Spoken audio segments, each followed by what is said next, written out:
Hey there, ladies and gentlemen, it's me, Dr. Donna. Welcome to week 6 of 9.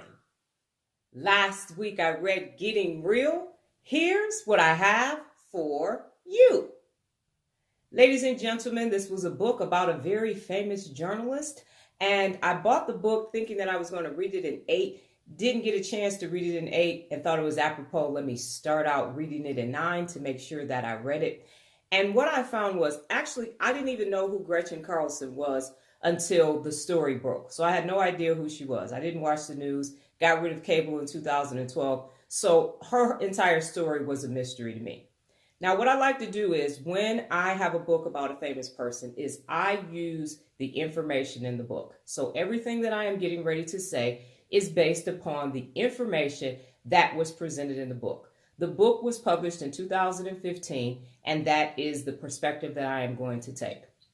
So basically, what the book was about was Gretchen gave us the beginning up until that point in her life.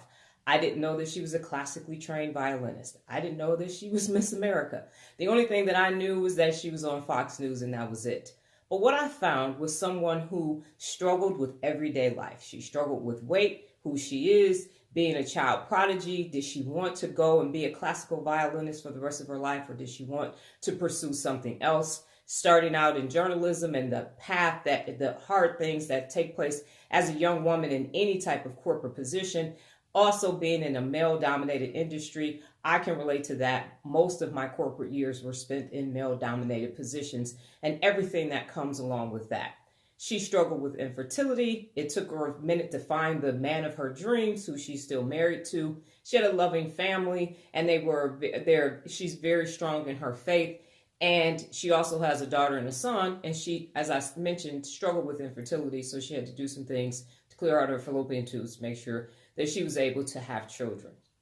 So was it getting real? Did she actually get real in the book? And I would have to say, yes, she did. When you are in the public eye, or even if you're in leadership positions, as I have been my entire adult life, people have a tendency to think they know you based upon decisions that you have had to make. For example, when I had my corporate job, I had to fire people. And not necessarily I fired them. I always say they fired themselves, because with progressive discipline and everything else, you have the opportunity to change your behavior. But no matter what happened, when the person got terminated, whether it was theft, violence in the workplace, failing drug tests, in the Army, people failed their PT test, I was the person who was at fault. At no point did anybody ever think, was that simple for me? Is that easy to go and tell somebody you're no longer a soldier? You no longer are employed in this organization. And I would tell you that it isn't. But because I was in the leadership position, I'm the face of the company at that time, the leadership position in the military, then I got judged. And that's basically how I was able to relate to what she was saying. When you're in the public eye and you're on television, people have a tendency to think that they know who you are, and they feel like they can say whatever they want to you, and you're not human, and what they say doesn't hurt or is wrong and isn't the truth. So the biggest takeaway for me from the book is getting real.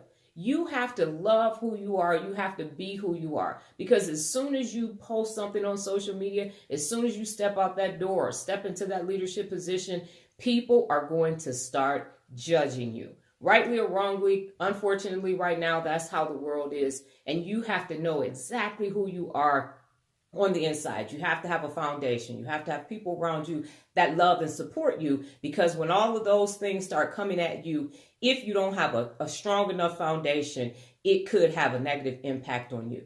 So, do I recommend the book? I actually do recommend the book. Go ahead and pick up a copy and read it and see for yourself if getting real allows you to get real too.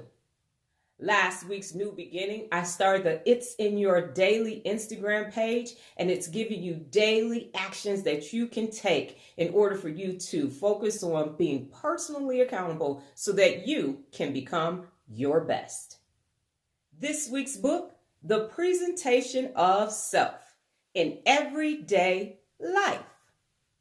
Well, that's my time, ladies and gentlemen. But before I get out of here, just remember the power of 9. New beginnings expand your mind. Adios.